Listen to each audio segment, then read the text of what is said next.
falaremos de condutores isolados, não mais de carguinhas, agora de elementos metálicos, por exemplo, um pedaço de ferro, um pedaço de fio, a maçaneta metálica da porta, um corpo metálico qualquer em equilíbrio eletrostático. O que seria um equilíbrio eletrostático?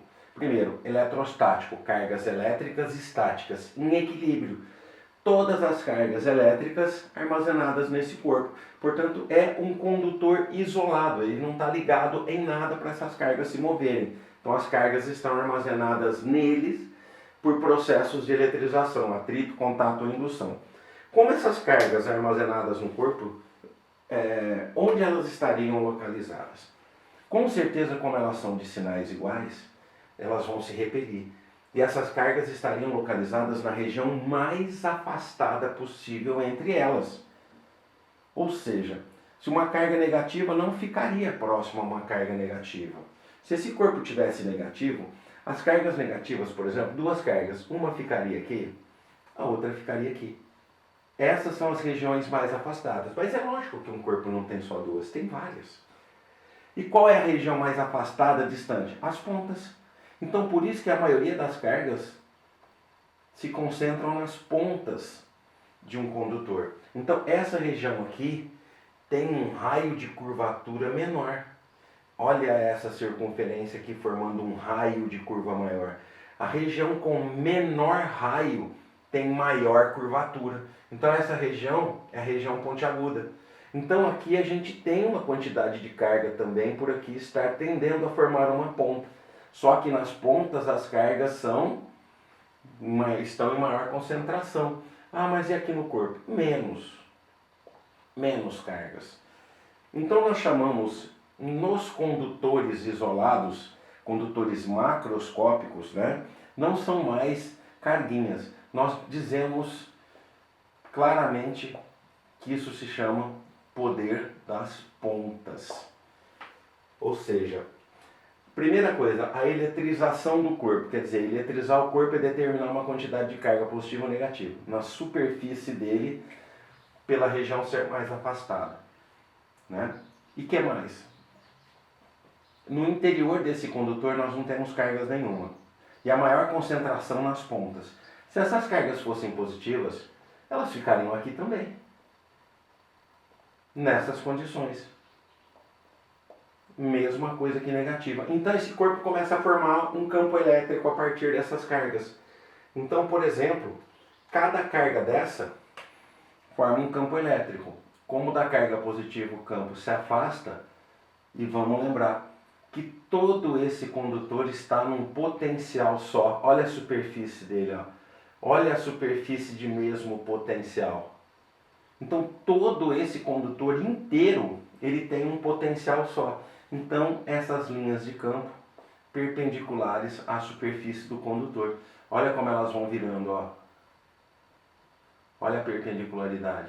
Então, portanto, com certeza, aqui nessas pontas eu vou ter uma maior quantidade de linhas de força. A gente viu isso na propriedade de linhas de força. Onde eu tenho mais linhas de força, o campo elétrico é mais intenso. Olha como o campo elétrico vai diminuir aqui pela formação dessas linhas. Aqui eu tenho várias linhas saindo desse condutor. Então, se eu dividir esse condutor em 3 regiões, por exemplo, região B, região C e região A, o campo elétrico em A é muito maior que o campo elétrico em B, que por sua vez é maior que o campo elétrico em C. Então essas regiões externas do condutor, você tem onde mais linhas de campo, onde você tem mais carga, nas pontas, eu tenho campo elétrico maior. Mas o potencial não, moçada. O potencial do condutor, ele é igual porque ele forma uma superfície só. Então a primeira propriedade de condutor isolado que a gente vai aprender agora, importantíssima, que só começa a existir campo elétrico a partir das cargas. Então o campo elétrico no interior do condutor é zero.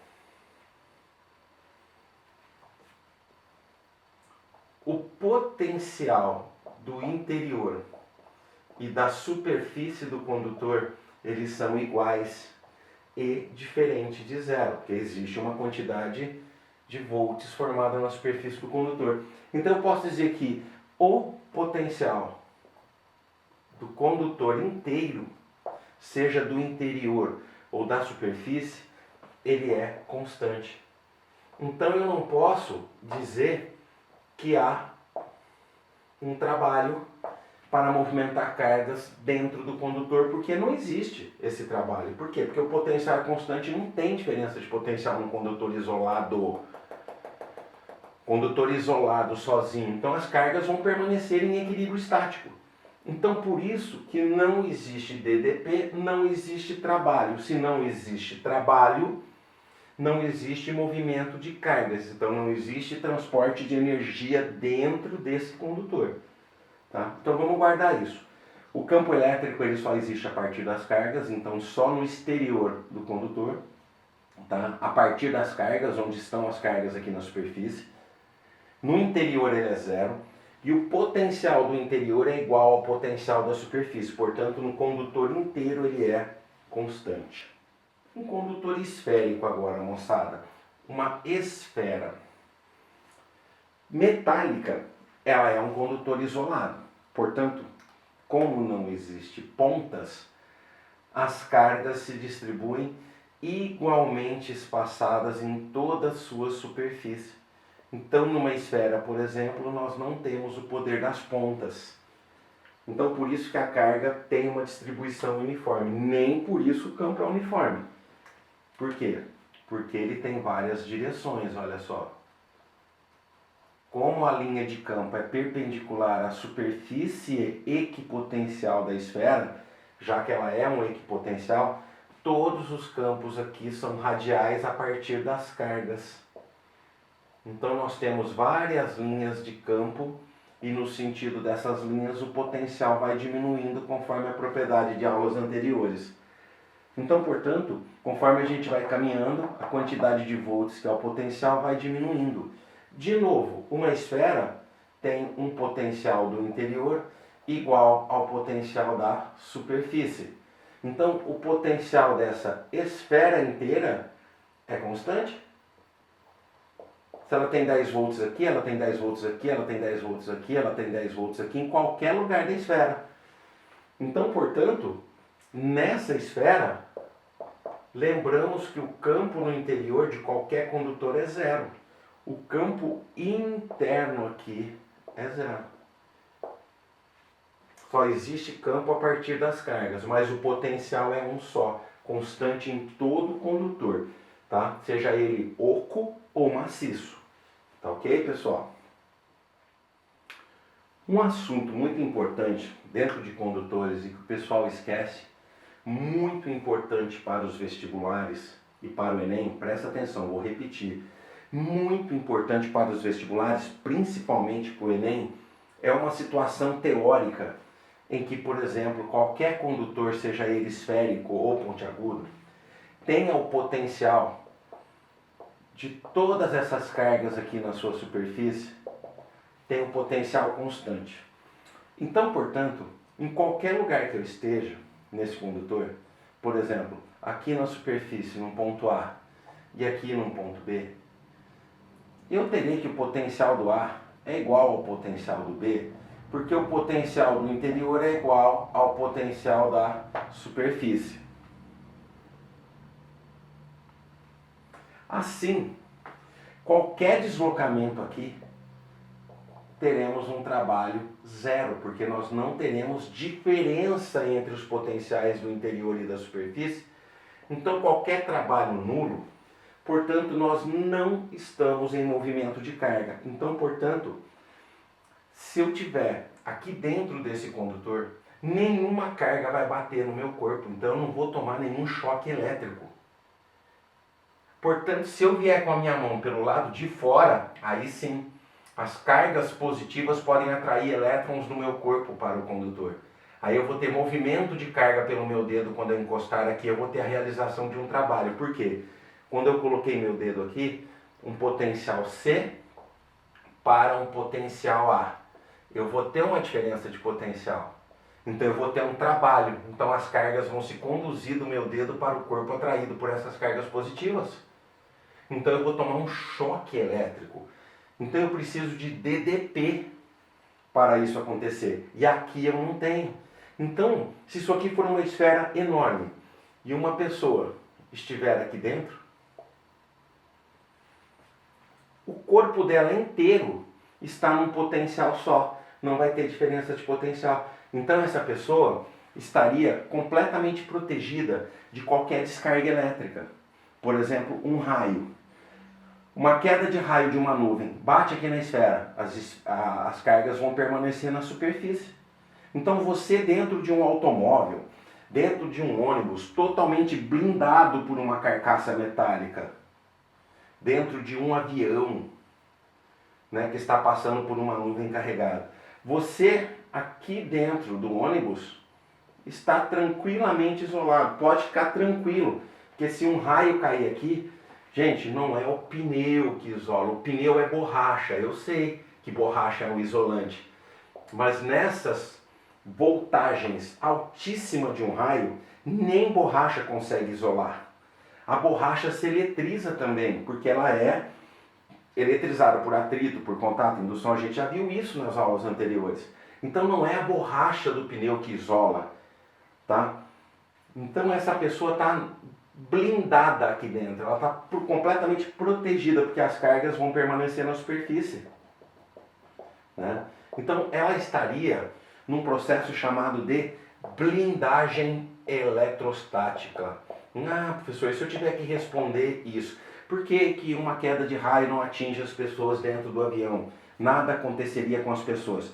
Podem escrever pela blindagem eletrostática, que as pessoas estão em superfícies metálicas. Por exemplo, dentro de um ginásio de esportes, coberto com telhas metálicas, todo mundo que estiver lá dentro está blindado. Agora, numa piscina aberta, meu amigo, água, cloro, totalmente condutores. Não tem nada te blindando dentro de uma piscina. Formou nuvem, começou a fazer barulhinho de trovão, significa que caiu um raio em algum lugar. Vaza, saia de dentro dessa piscina imediatamente, você não está blindado. Por exemplo, numa moto ou numa bicicleta. Gente, você não está blindado. Você está aqui. Você não está blindado, não tem blindagem. Portanto, você vai ser atingido. Ah, mas e o pneu de borracha? Meu amigo, é você. Você é a ponta. Ah, quando a gente está lá na praia, que vocês estão vendo muitas cenas aí em janeiro, numa praia, as pessoas andando no chão, descalças, né? É uma ponta. É um problema. Está na praia, formou nuvens, meu amigo, saia imediatamente. Você pode ser atingido por uma descarga elétrica. Um exemplo prático, moçada, que eu tenho aqui, seria um fio condutor. Olha esse fio aqui de 2 pares, olha. Ele tem 2 pares. Ele continua 2 fios aqui em paralelos, né? 2 fiozinhos simples, né? 2 pares. Aqui nós temos o isolante, mas temos o fiozinho de cobre aqui, ó, né? Com a diferença desse cabo aqui, ó. Esse cabo que se usa muito em transmissão de dados e imagem. Como que seria esse cabo chamado cabo coaxial? Olha bem aqui dentro que ele tem uma malha metálica por fora e por dentro ele tem um outro isolante aqui passando um fio rígido por dentro. Isso é chamado de cabo coaxial. Olha a pontinha dele aqui saindo lá dentro, ó. Tem uma pontinha dele aqui, ó, do fio. E a malha totalmente blindando esse cabo. Como funciona essa blindagem desse cabo coaxial? Então vamos lá. O que nós temos? Nós temos o cabo, de forma então, portanto, cilíndrica, né? Aqui dentro desse cabo nós temos um elemento cilíndrico isolante e um fio rígido passando aqui, ó, que é um fio de cobre. Esse é um fio. E entre esse isolante e essa outra proteção isolante de fora, existe uma malha metálica. Essa malha metálica, que é um pedaço de fio condutor, mas inteirinho, recobrindo todo o fio aqui por dentro, ela blinda esse sinal de interferências. Por que blinda? Porque todo esse metal formando uma gaiola, protegendo todo esse fio, o interior positivo aqui, ó. O que significa isso? Que essa malha atua como blindagem, pelo fato dela se manter num único potencial, já que ela é uma blindagem externa. Então ela mantém todo o seu interior com campo elétrico zero, portanto só o sinal mesmo passa aqui, tá? O sinal elétrico de uma onda que vai transportar um som, uma imagem, o som de um microfone, para não ter interferências e ruídos. Então essa malha é muito importante para blindar esse fio. Então o que significa? Ela manteria tudo isso num único potencial constante, não deixaria o potencial variar. Então por isso, turma, que essa malha atua como blindagem em um cabo coaxial, tá? Falando de cabo coaxial, lembrando do avião. Olha que avião horrível. Um avião em pleno voo. Onde nós temos os maiores problemas do avião? Nas pontas, nas asas, no manche aqui do avião. Então o que a gente vai ter? Quando um avião ele recebe uma descarga elétrica, as cargas poderiam se formar nas pontas. Seriam as pontas das asas. Eu não sei se vocês já viram que nos aviões, quem já andou de avião, tem aqui nas asas uns pedacinhos de fiozinho de aço assim, ó.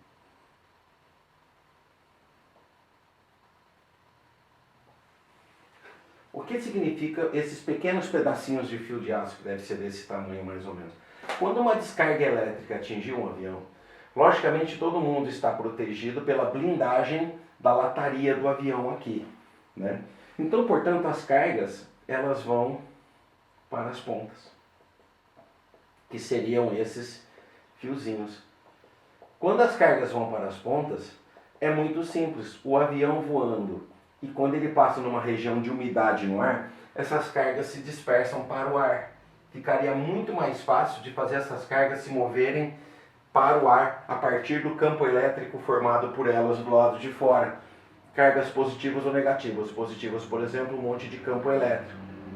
Assim ficaria mais fácil quando um avião aterrissar, né? Já no aeroporto, no chão, a primeira coisa, as pessoas que trabalham aqui na assistência do avião, elas levam um pedaço de cabo que sai do chão e eles engatam esse cabo em uma das asas metálicas do avião onde tem um condutor. O que significa isso? O excesso de carga ainda do avião vão se descarregar na terra.